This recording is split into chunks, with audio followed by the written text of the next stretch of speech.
Театр начинается с вешалки, а пожарная часть – с диспетчерской. Именно сюда поступают звонки со всего Сыктывкара и пригородных поселков. Специалисты не просто принимают вызовы. В зависимости от ситуации они координируют работу пожарно-спасательных подразделений. В первую минуту диспетчеру нужно выяснить у взволнованного гражданина всю информацию, а затем отправить на вызов борцов с огнем.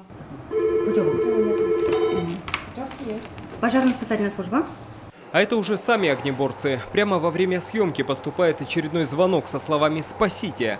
Горим!». По регламенту на сборы пожарным дается всего минута. Они спешно накидывают боевку и занимают свое место в кабине, после чего пожарная машина под звуки сирены мчится на помощь.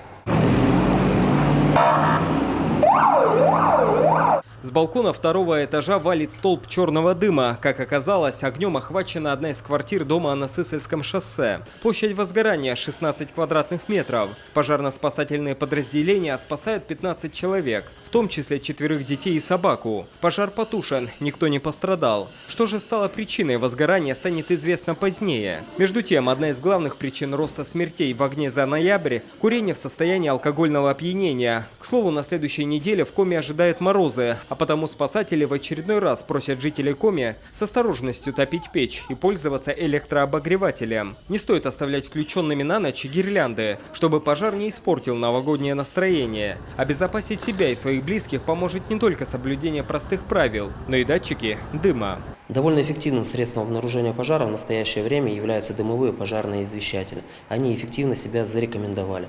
Способ их действия прост. Дымовой пожарный извещатель обнаруживает пожар в задымленном помещении и своевременно оповещает об этом громким тональным сигналом.